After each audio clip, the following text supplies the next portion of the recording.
सुप्रभात बच्चों, मैं निधि सक्सेना आज आपको कक्षा 5 का पाठ 9 एक माँ की बेबसी समझाऊंगी।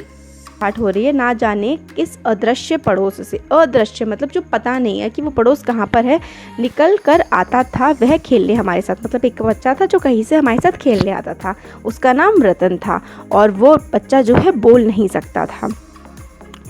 वो हमारे साथ खेलता था और एक टूटे खिलौने की तरह, मतलब हमारे साथ इस तरीके से खेलता था जैसे कोई टूटा खिलौना हो। इसका क्या मतलब है? मतलब हमारे साथ खेलता तो था मगर पूरी तरीके से हम लोग के साथ वो घुल मिल नहीं पाता था।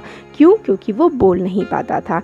देखने में हम सभी बच्चों जैसा था, लेकिन हम सबके लिए वो अजूबा था, मतलब अलग था। क्योंकि हमसे मतलब थोड़ा अलग था वो। हम लोग उससे थोड़ा डरते भी थे, थोड़ा घबराते भी थे। क्योंकि घबराते क्यों थे रतन से? क्योंकि वो बोल नहीं पाता था, क्योंकि ये बच्चे उसको समझ नहीं पाते थे कि वो कहना क्या चाहता है, तो इसलिए उससे घबराते भी थे। और इशारों में ही इशारों, और वो बातें कैसे करता था? इशारे कर करके। उसकी आंखें कैसी होती थी? डरी हुई उसकी आंखें होती थी, क्योंकि उसके मन में भी अलग सा रहता था कि सब लोग उसके साथ अलग तरीके का व्यवहार करेंगे। इसलिए रतन जो बच्चा था जो बोल नहीं सकता था, उसकी आंखें भी जो है वो भयभीत रहती थी, हमेशा डरी हुई रहती थी।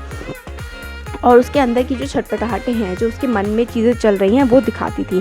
और जितनी देर वो वहाँ खेलने आता था, उसकी माँ जो है, अपने रतन की जो माँ है, वहीं बैठकर उसको निहारती रहती थी। निहारती रहती थी का मतलब होता है देखती रहती थी कि वो कैसे खेल रहा है।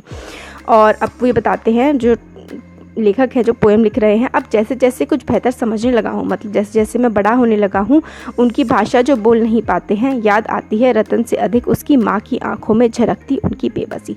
तो एक तो था कि रतन जो मुंह से नहीं बोल पाता था, और एक उसकी माँ थी जो माँ सब कुछ देख सकती थी, सब कुछ बोल सकती थी, मगर उनकी आंखों में एक बेबसी थी। बेबसी का मतलब कि आप चाहकर भी कुछ ना कर पाते हो, उस चीज़ को हम बेबसी कहते हैं। बेबसी क्यों थी उसकी माँ की आंखों में? क्योंकि उनका बच्चा जो है बोल नहीं सकता था, वो दूसरे बच्चों जैसा नहीं था। तो राइटर कहते हैं बचपन में तो हमें बातें समझ नहीं आती थी, बट जब आज समझ में आती हैं तो ये समझ आता है कि किस तरीके से एक माँ जो है वो अपने बच्चे का ख्याल रखती है, ध्यान रखती है कि कोई उसे परेशानी ना हो जाए, और किस तरीके से वो हमेशा उनका साथ देती है। तो ये जो पोएम लिखी है वो लिखी है कुंवर नारायण ने। इसका धन्यवाद प्यारे बच्चों।